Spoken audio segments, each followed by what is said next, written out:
report released by the Ethics and Anti-Corruption Commission detailing the efforts made in the fight against corruption. According to the report, that was put in the Gazette notice in the 23rd of February, 24 of the 27 cases were recommended for prosecution, with only 7 prosecutory recommendations accepted by the DPP. Our very own Brian Amwai starts the bulletin with that story. As the fight against graft continues to gain momentum at a time when corruption has been termed as the biggest hindrance to development, with the executive vowing to deal with the menace in the country, the Ethics and Anti-Corruption Commission, as required by law, has published a report on the number of cases involving corruption forwarded to the Director of Public Prosecution between October and December 2023. The report indicates that within the period, 27 files were forwarded to the Office of the Director of Public Prosecution. 24 of the cases were recommended for prosecution, with 3 cases recommended for closure. The cases recommended for closure followed investigations done by the EACC and established there was no wrongdoing. Out of the 24 cases recommended for prosecution, only 7 were accepted, with 3 files recommended for closure also accepted. 14 of the files were returned to the EACC for further investigation, and 3 more files are still awaiting the DPP advice on the way forward. No file was recommended for administrative or other action. Some of the 7 cases whose recommendation to prosecute was accepted include inquiry into the allegation of bribery against a member of the County Assembly, Hospital Ward, Kiambu County, where the commission established that the county official requested for a bribe of 130,000, intending to allow a landowner proceed with her intended development of a parcel of land that had been stopped by a petitioner. Another case is the inquiry into the allegations that the head teacher of Unoa Primary School was charging illegal levies as fees in violation of guidelines by the Ministry of Education on free primary education. In this particular case, investigations established that the head teacher had been charging illegal fees in form of development fees of 5,000, Harambe fees of 1,000, fencing fees of 1,000, and the feeding program fee of 1,850, plus another motivation and activity fees totaling to 10,000 shillings. Another case is inquiry into allegations of conflict of interest and receipt of irregular benefit of 56,740,325 Kenya shillings against the former governor of the county of Kakamega. It was established that the former governor entered into a tenancy agreement with the Kakamega County government for the lease of land reference number Marama Shihanda 442 and the building erected thereon for 9,200,000. The said land was established to be the governor's property. Yet again, he was being paid by the county government in a clear case of conflict of interest. Investigations established that the former governor, Wycliffe Oparanya, irregularly received a benefit of 56,740,325 Kenya shillings in total from the county government of Kakamega. Inquiry into allegations that the ward administrator for Marsabit Central used forged academic documents to get employment. Investigations revealed that the suspect had altered the grades in the KCSE certificate that he submitted to the Marsabit County government, and the diploma in community and social development were forgeries.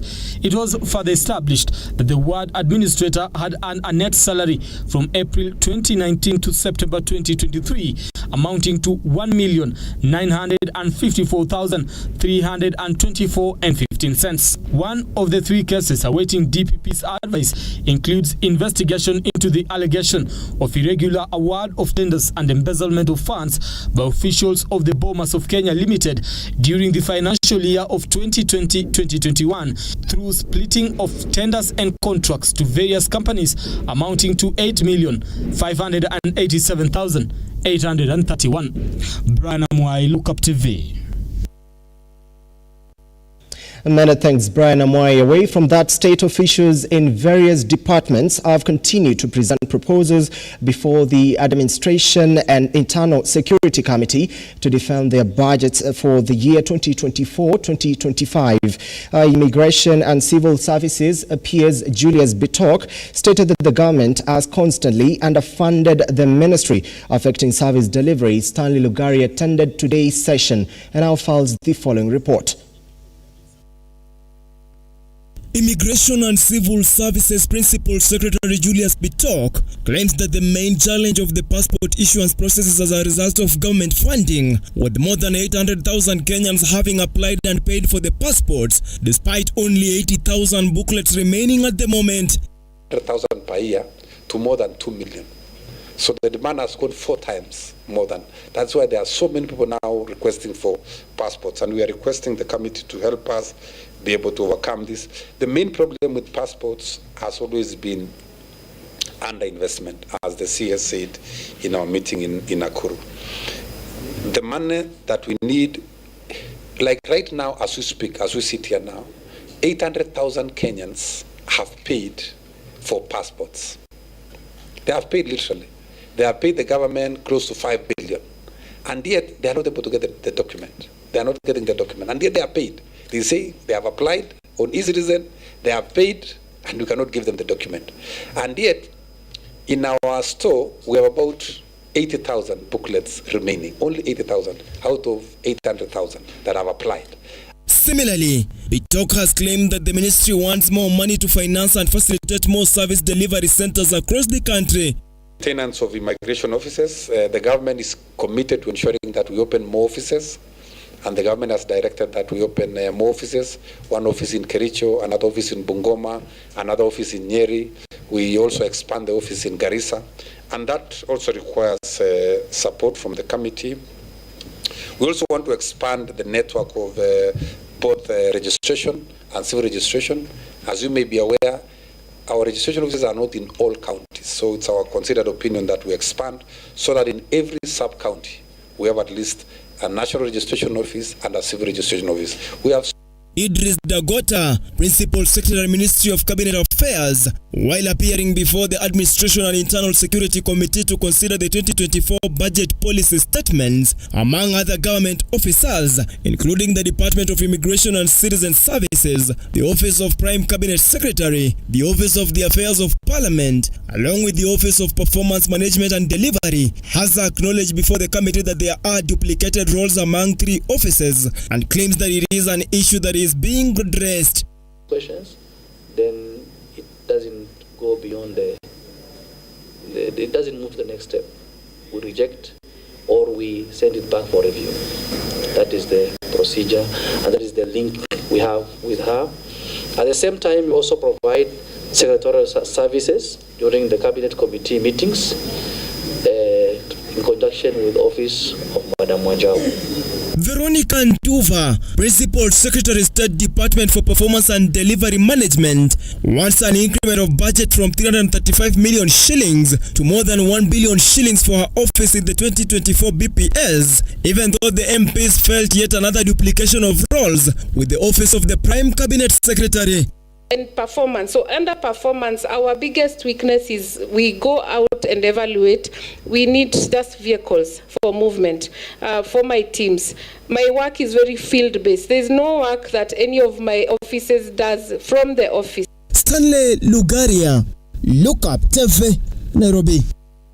Bar owners in Nakuru County vote to support the government's effort to eradicate the sale of illicit liquor, saying besides claiming lives of Kenyans, the vice is subjecting genuine businessmen to losses running into billions of shillings. They further called for comprehensive measures by both the counties and the national government aimed at curbing the consumption of killer brews in the country.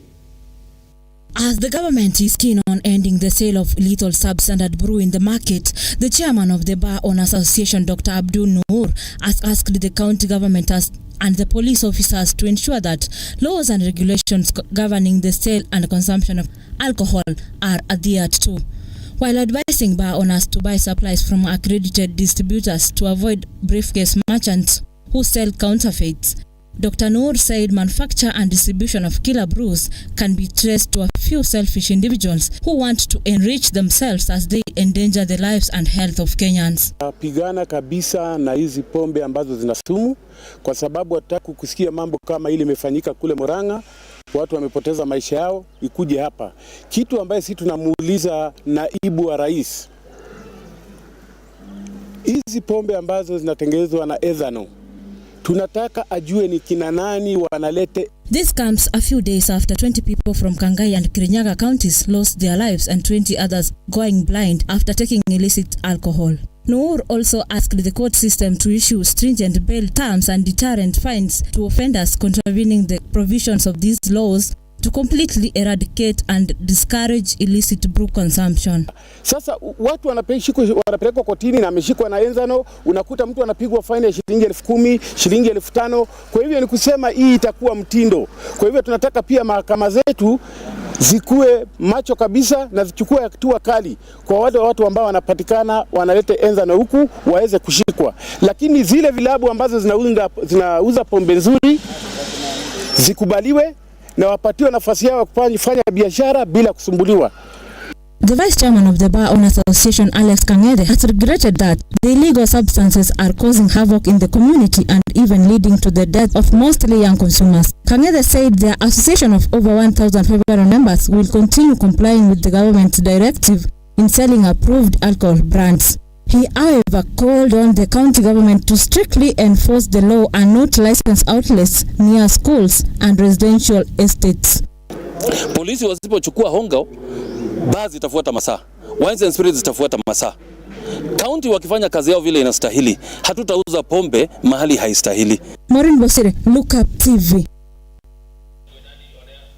Deputy President Rigathi Gachagua has said the government is set to take stringent measures to wipe out illicit brews and drugs from next week.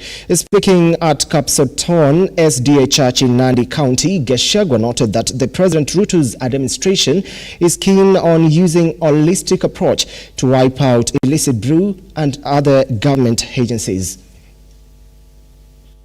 Hii pombe karibu ituangaishe.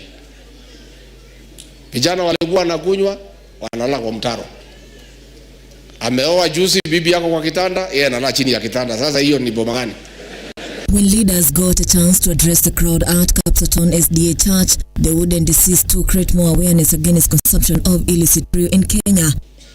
Mtu yote akikuja hapa anaongea juu ya mambo ya dawa ya kulevya na pombe haramu. Rigathi Gachagua nevertheless continued to assess the church contribution towards manning the high rise of drugs menace in the society, defining that the only way to overcome this challenge is through collective efforts from imperative stakeholders. Hii Kenya hii imeharibika kwa sababu wananchi walikuwa wanakunywa pombe na viongozi wanakunywa pombe. Na mimi naomba kanisa pia mtusaidie. Talk to our young people, tuambie maana ya kukaa sober ndio waweze kufanya kazi. In a seemingly concerned tone, his deputy, the president, said it won't be business as usual as destructive drinks continue killing people and maiming others, promising tougher response to effectively deal with the vice. Na wiki inakuja tutatangaza hatua kali ile tutachukua. Na ile maneno tumepanga, hii watu nauza hii pombe haramu ni Kenya watahama. The DP was in the company of Cabinet Secretary Ezekiel Machogo, Kipchumba Murkomen, the head of public service Felix Koskei, who continued to applaud the government efforts in addressing deep-rooted distortions in the social, cultural and political economic systems. Nevertheless, with the implementation of the coffee reforms in the top gear, the DP said farmers are already big, saying they will remain focused and determined in the streamlining of the subsector for more benefits to the farmers. Wakati huo 1970s, 80s kahawa ilikuwa na pesa. Alafu wale watu makatelo wakaingia katikati wakaanza kukula pesa ya mkulima. Hao ndio rais amenipatia kibarua ya kuwaondoa. Niondoe hiyo watu katikati ya mkulima na mkunywaji wa kahawa. On Monday next week, the deputy president will hold an alcohol and drug abuse conference in Mombasa County to intensify the war against the menace in the coastal region. Rigathi Gachagua has already held similar conferences in Nyeri, Chuka and Nakuru. Ruga Ival, Lookuptv. And that story by Ruga Ival takes us on our first break right here on Lookup Weekend. Stay with us, we'll be coming back with more news for you.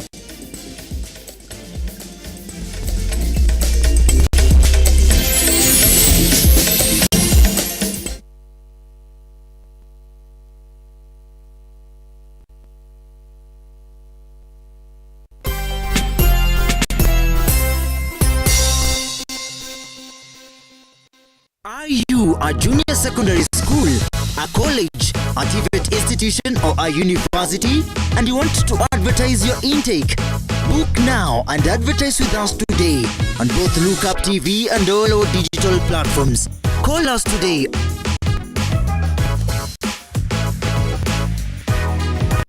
Or email us on sales@lookuptv.co.ke.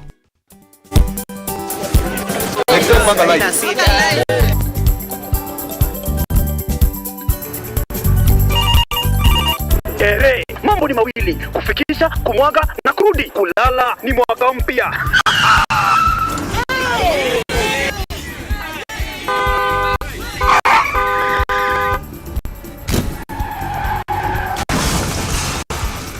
Muka we msee. Nini mbaya? Wewe kwani vile dereva anaendesha gari vibaya? Lazima tususe. Anaendesha gari na kwa simu the whole time hata angalia barabara.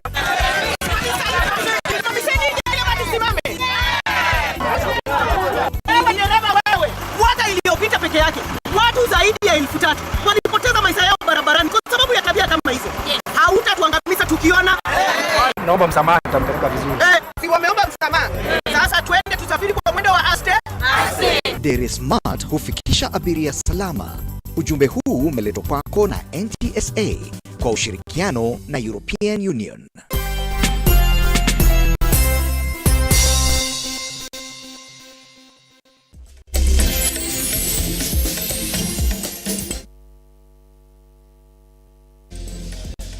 Welcome back and thank you so much for staying with us. Now tension has gripped residents of Takawa village in West Pokot County after suspected bandits attacked and gruesomely killed a 12-year-old boy who was heading home with a herd of cattle.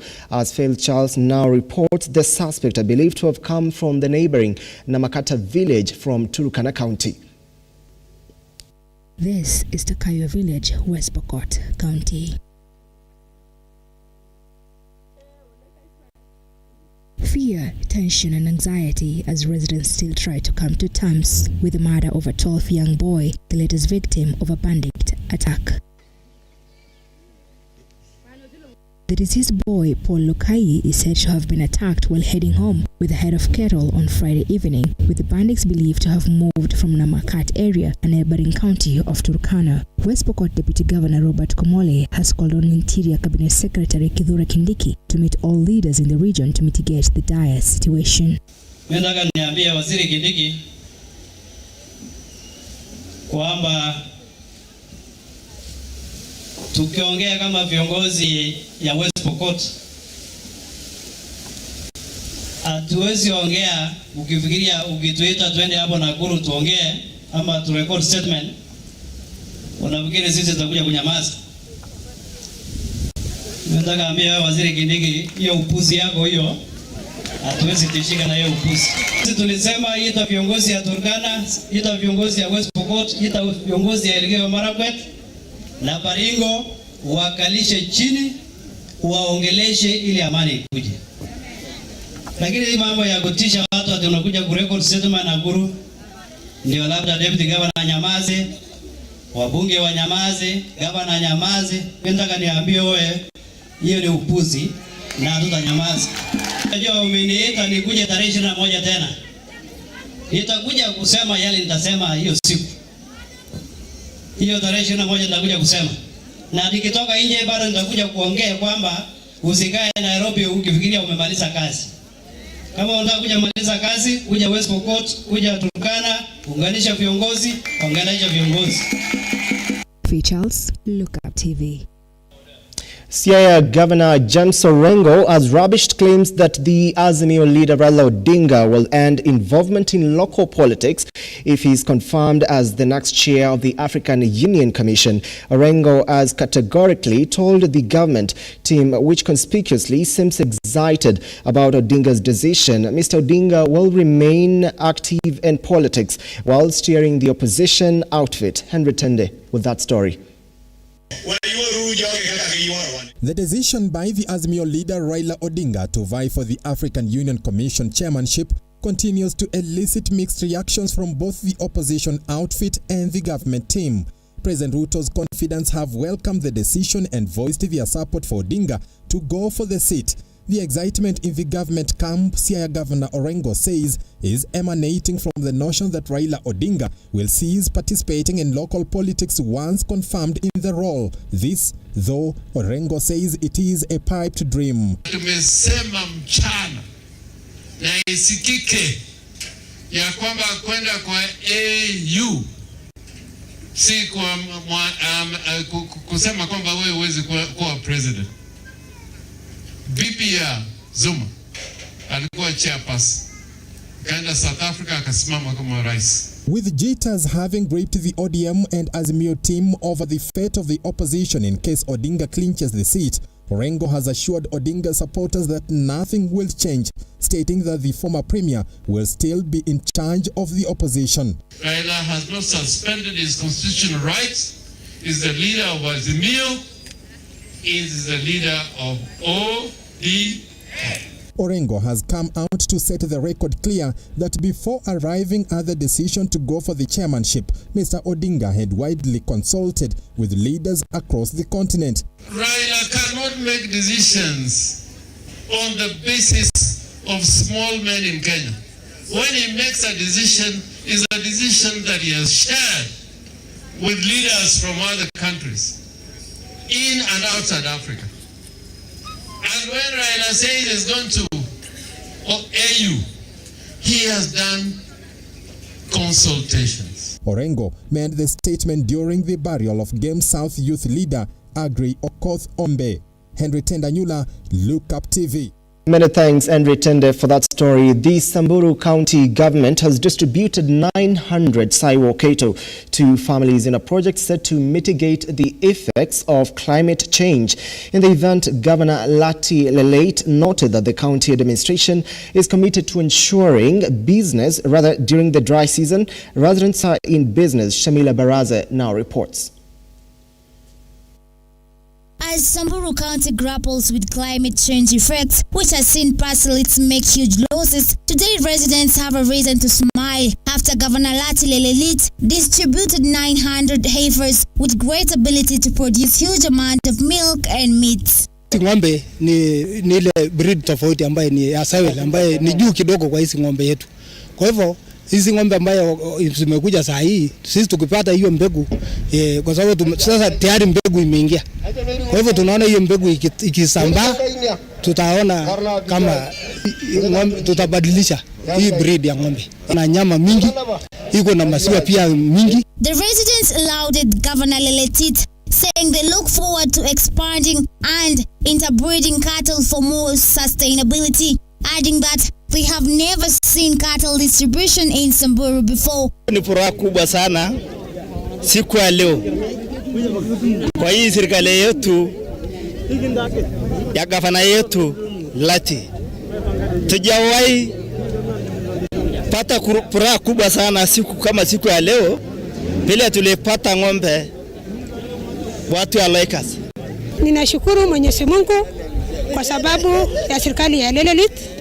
Nimeshukuru Mungu sana pamoja na gavana wetu Lati Lelelit kwa sababu mimi nikiwa mama hivi unaniona, mimi sijawahi kuona msaada ya ng'ombe. Na wakati wa serikali ya Lelelit, nashukuru Mungu kwa sababu tulipatiwa ng'ombe. Samburu County Livestock Chief Officer David Lano stated that distribution of cattle was done majorly in high altitude, noting that 80% Samburu residents depend on livestock for their livelihood. Lano also stated that the distribution was made possible through local committees that identify the beneficiaries at ward levels. Shamila Baraza, Lookuptv. Now, KT's supermarket has today awarded winners who participated in the Chota Kuchota competition. The competition gave Kenyans a chance to walk away with loads of prizes, including a car and home appliances. Our very own Ebika Denyi attended the event, and now she files the following report. It is an event that brought people from different parts of the country together to witness how winners of Chota Kuchota are picked. Today we joined Ketia Supermarket doing the draws to find winners of different items including a car. The supermarket's managing director, Frederick Ocheng, told us that this competition is held every year as he urged more Kenyans to participate in the game. Leo tulikuwa nafanya grand draw yetu ya chota kuchota. Chota kuchota ni mashindano ambayo tunafanya kila mwaka. Inaanza 1st of December mpaka tarehe 2 mwezi wa pili. The winner of a fridge, Vincent Mwoki, said that he hoped to win a car, but he is not given up and will participate in the next draw. Natarajia kushinda gari, but nimepata fridge, nimefurahia.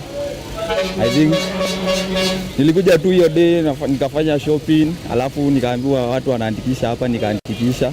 The manager of Ketia store, Naivasha County Limo, showed his excitement because the car winner was from the county, while expressing his gratitude to all partners. Million? Wewe ndio mshindi wetu wa gari. Tumekuwa tukiwaambia customer ya kwamba ni vizuri kushiriki katika hii michezo. Ndiposa kwa sababu ni pata potea, ni kitu sio lazima ujue mtu fulani. Now switching gears to some sports action. Sports Cabinet Secretary Ababu Namwembe has expressed confidence in the direction Kenya football is taking. The CSU attended a match between Highway Secondary School and the Talanta Ele Under-17 football team at Kasarani Annex Ground. Now says his ministry is set to bring more positive in the ministry. Strong belief that Kenya lags behind in football, not for the lack of talent, but for the lack of a supporting ecosystem, a conveyor belt, a pipeline to identify those talents at the earliest possible opportunity and then offer them a pathway to the top. That is what Kenya lacks, and that is what Talanta Hela has put in place. Kenya Academy of Sports is entering partnership with like-minded institutions like Nastic Academy in Spain, Montverde Academy in Orlando, Florida, where we can then deliberately progress these talents, but in a protected environment. Academy of Sports is being improved, and we are connecting the Kenya Academy of Sports to other academies. As I speak to you now, we have Mr. Ken Fernando here, who has arrived from Montverde Academy in Orlando, Florida, where we already have one of our under-18 stars, Louis Ingavi. Louis Ingavi starred in the school ball games. We selected him in the national talent pool. We accelerated him to the Montverde Academy. Many thanks for watching this broadcast. Exactly 30 minutes top of the hour. My name is John Matava. Our sign language interpreter tonight has been Felista Adundo. And of course, the team that made this bulletin a success, we are saying thank you. My name is John Matava once again. Please do have a good night. Bye-bye for now.